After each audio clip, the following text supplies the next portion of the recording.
Gue datang dengan video terbaru. Oke teman-teman, jadi di video kali ini kita akan ngebahas tentang iPhone 13 yang ternyata untuk sekarang harganya itu udah turun teman-temannya. Dan menurut pendapat gue secara pribadi, untuk harganya itu turunnya itu agak sedikit drastis teman-temannya. Kalau dibandingkan dengan harga iPhone 11 yang sekarang masih produksi baru tapi juga harganya nggak seturun itu teman-temannya. Jadi ini kenapa sih bisa terjadi? Nah, di sini kita akan bahas secara bareng-bareng teman-temannya. Nah, ini menurut pendapat gue secara pribadi setelah gue melakukan sedikit riset teman-temannya. Jadi tanpa banyak basa-basi, kita langsung masuk ke video pembahasan kita berikut ini. Let's go. Oke guys, jadi seperti yang kita tahu, di sini gue udah buka iBox teman-teman ya. Jadi di sini untuk harga iPhone 13 sendiri dengan storage terendah itu di angka 9.999 alias 10 juta kurang 1.000 perak teman-teman ya. Nah, jadi dibandingkan dengan tahun lalu, ini iPhone ini gue beli itu bulan Juli atau Agustus 2023 dengan harga 11,999 alias 12 juta kurang 1.000 perak teman-teman ya. Nah, belum ada setahun, sekarang itu harganya udah 9.999. Jadi dari 11.99 ke 9.99 itu ada perbedaan 2 juta guys ya. Jadi 2 juta dalam jangka waktu 8 bulanan gitu, gue rasa itu sebuah hal yang menurut gue mengundang tanda tanya bagi gue secara pribadi. Kenapa sih untuk harga iPhone 13 ini itu bisa serendah itu ya dibandingkan dengan harga iPhone 11 sekarang yang masih di rate di angka 6 juta 999, dan juga kalau untuk yang 128 GB nya di angka 8 juta 499 guys ya. Nah, menurut gue secara pribadi ada beberapa hal yang melatari kenapa iPhone 13 ini bisa turun kayak gitu teman-teman ya. Jadi kita langsung masuk ke alasan yang pertama teman-teman ya.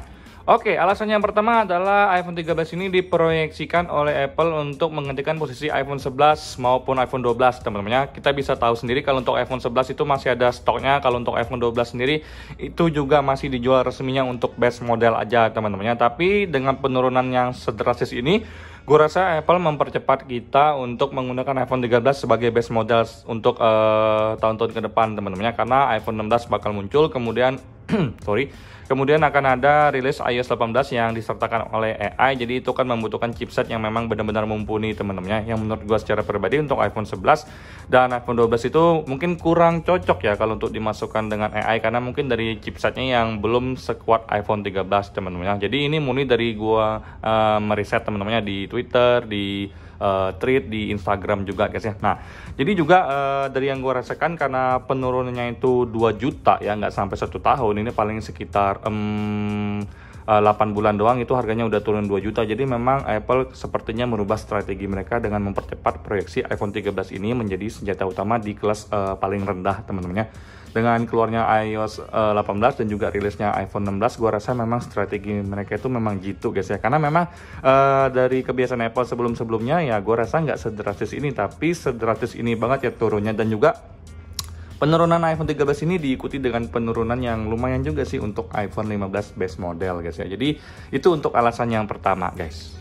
Oke, jadi kalau untuk alasan kedua adalah isu green screen teman-teman. Jadi isu green screen ini sebenarnya itu menurut gue secara pribadi nggak gue alami di iPhone 13 gue teman-teman. Dan juga memang kalau kita analisa secara detail, sebenarnya iPhone 13 itu memang kena green screen, cuma nggak sebanyak kena varian 14 atau varian Pro dan Max-nya teman-teman ya. Jadi narasi yang berkembang di sekitaran kita ini bahwa iPhone 13 itu rawan green screen, itu sebenarnya nggak sepenuhnya benar teman-teman ya, dan juga nggak sepenuhnya salah. Jadi 50-50 menurut gue secara pribadi. iPhone 13 memang ada kejadian kena isu green screen, tapi nggak semasif varian yang Pro dan Max atau varian iPhone 14 Pro, 14 Pro Max teman-teman ya. Nah, jadi kenapa hal ini berkembang? Karena memang untuk isu green screen sendiri itu memang banyak ditanyakan oleh orang-orang ke gua, terutama di kolom komentar YouTube teman-teman ya. Pengen beli iPhone 13 tapi takut isu green screen-nya. Jadi memang narasi yang dibuat itu memang menyudutkan posisi iPhone 13 tersendiri menurut gua secara pribadi teman-teman ya. Karena dari sekitaran gua, orang-orang yang pakai iPhone 13 termasuk gua sendiri secara pribadi memang tidak menemukan yang namanya isu green screen. Kalau boleh jujur, teman gua juga beli iPhone 11 di Digimap ya. Itu sekitar 4 bulan pakai itu juga udah kena isu green screen. Dia langsung ngomong, gue bilang, bang ini kok baru beli di Digimap ya, baru resmi tuh, tapi ada kayak garis hijau. Nah, jadi hal-hal seperti ini nih yang membuat iPhone 13 ini sendiri narasinya itu kenceng banget ya tentang green screen ini, dan menurut gua secara pribadi sebenarnya nggak sebesar itu sih untuk masalah green screen teman-teman ya. Jadi nggak mungkin Apple itu nggak mendengar isu green screen di iPhone 13 mereka. Walaupun Apple sudah mengklaim mengganti panelnya yang nggak menggunakan BOE lagi ya untuk 2022 ke atas, itu semua produksinya itu untuk panel layarnya itu menggunakan LG atau Samsung, tapi masih ada loh yang keluaran batch terbaru itu kena. Nah, kena sih memang ada, tapi nggak sebesar itu. Cuman mungkin narasi yang dibuat itu sangat berlebihan ya, atau terlalu masif. Jadi membuat Apple berpikir ulang untuk ya mending kita turunin aja, kita kurangi produksinya, kita jual dengan harga murah biar cepat habis stok yang ada teman-temannya. Nah, jadi untuk hal yang kedua ini gua rasa juga menjadi alasan yang masuk akal, karena masih banyak banget yang ragu untuk beli iPhone 13 karena isu green screen tadi. Tapi dengan harga yang udah serendah sekarang, gue rasa kalian berpikir dua kali teman-teman ya kalau pengen beli iPhone 13 dengan isu green screen.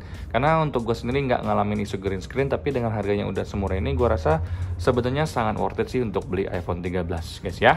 Oke guys, untuk alasannya yang terakhir ini adalah alasan yang paling utama menurut gue secara pribadi, di mana Apple ingin mengukuhkan posisi mereka sebagai raja smartphone teman-teman ya. Setelah mungkin beberapa tahun ke belakang itu dikuasai oleh Samsung, sejak tahun 2023 ini Apple menguasai lagi pasar nomor 1 di dunia dengan unit-unit andalannya teman-teman ya. Nah, di sini gue akan ngajak kalian secara bareng-bareng, kita buka dari berbagai sumber teman-teman ya. Jadi di sini gue akan buka dari liputan 6 dulu teman-teman ya. Di sini ditulis iPhone 14 menjadi smartphone terlaris di dunia teman-teman ya. Nah, jadi di sini teman-teman ini untuk pengapalan di tahun 2023. Jadi tahun kemarin teman-teman. Jadi di sini ditulis sendiri teman-teman ya. Nah, kalau untuk iPhone 14 sendiri itu adalah iPhone yang paling laris di dunia sebagai pemuncak klasemen. Kemudian iPhone yang dirilis tahun 2022 tersebut berhasil meraup 19% dari total penjualan iPhone di 2023. Kita baca lagi guys. Meskipun menjadi smartphone terlaris di dunia pada tahun ini, penjualan iPhone 14 tidak selaris iPhone 13 dengan meraup pangsa pasar 28% di tahun 2022 teman-teman ya. Nah, di sini bisa kalian tarik kesimpulan sendiri, walaupun iPhone 14 itu menjadi iPhone yang paling laku di 2023, tapi di 2022 ternyata jauh banget ya perbedaannya teman-teman dengan iPhone 13 yang merajai pangsa pasar di angka 28% teman-teman ya. Nah, jadi di sini teman-teman kalian bisa lihat sendiri betapa spesialnya sebenarnya untuk iPhone 13 sendiri, karena di 2022 dia itu menjadi pemuncak klasemen, dan ternyata di 2023 ini ternyata untuk iPhone 13 itu masih masuk 10 besar, bahkan di 5 besar dia nangkring teman-teman. Nah, jadi di sini kita cek di sumber yang lain teman-teman. Ini berdasarkan Counterpoint teman-teman. Di sini untuk iPhone yang paling laris itu adalah iPhone 14 ya, atau smartphone paling laris itu adalah iPhone 14, kemudian 14 Pro Max, 14 Pro, dan iPhone 13 ada di angka nomor 4 teman-teman, nomor 4. Jadi masuk 5 besar guys ya. iPhone tahun 2021 masih bisa bersaing sampai tahun 2023, itu amazing banget teman-teman. Nah, sedangkan Samsung di mana teman-teman?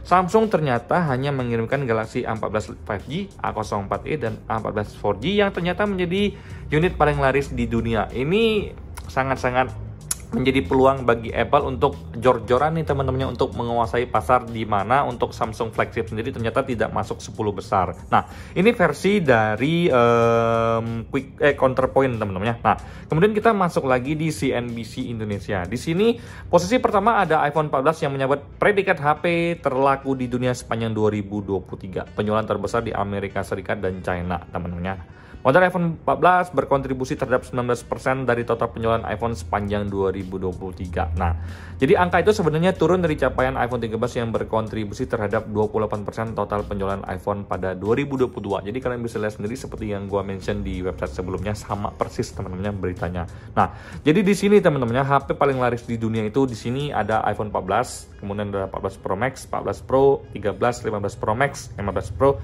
15 Galaxy A15, A04 dan A14 4G teman-teman. Nah, berangkat dari kenyataan yang ada, Apple ingin mempertahankan posisi mereka teman-teman. Jadi iPhone 13 itu sendiri menjadi sebuah primadona di tahun 2022, dan di tahun 2023 masih bisa masuk 4 besar di atas iPhone 15 penjualannya teman-teman. Bahkan Samsung flagship pun belum masuk 10 besar. Jadi dengan situasi yang seperti ini, Apple tidak ingin menyia-nyiakan kesempatan ini teman-teman. That's why harga iPhone 13 itu cenderung menurun secara drastis, karena memang gua ngelihat Apple pengen setup untuk iPhone 13 take over posisi iPhone 11 dan iPhone 12 teman-teman ya.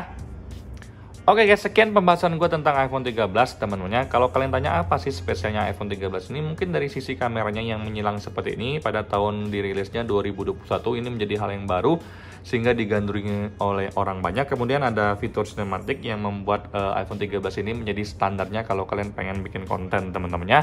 Tapi memang tidak dipungkiri untuk dari performa, baterai, kemudian untuk fitur-fitur yang ada itu memang sangat bagus banget dan gue sangat puas banget dengan iPhone 13. Ditambah dengan harganya yang udah di bawah 10 juta itu menurut gue sangat-sangat worth it banget sih guys. Dan Apple pengen mengukuhkan posisi iPhone 13 ini tetap menjadi raja best model guys ya. Nah, kemudian untuk iPhone 13 ini sendiri kalau untuk terhadap isu-isu green screen itu ya gue rasa green screen masih ada tapi relatif udah sangat kecil guys ya. Jangan termakan narasi-narasi masif yang bilang iPhone 13 itu rentan banget kena GS. Enggak sih guys ya, menurut gue secara pribadi dari pengalaman gue itu gue nggak ada kena isu GS. Dari teman-teman gue yang pakai iPhone 13 juga aman-aman aja temen-temennya. Nah, mungkin sekian video gue kali ini ya. Buat kalian yang pengen beli tempered glass atau mungkin pengen beli soft case gue ini ya, atau MagSafe case gue ini, kalian bisa cek link di deskripsi teman-temannya, udah gue cantumin. Kalian bisa pilih sendiri pilihan kalian karena ini udah hampir setengah tahun pakai. Untuk MagSafe case-nya ini itu nggak ada kuning sama sekali dan menurut gue bagus kok guys ya. Nah, sekian video gue kali ini, sampai jumpa di video selanjutnya. Semoga kalian semua dalam keadaan sehat. Bye.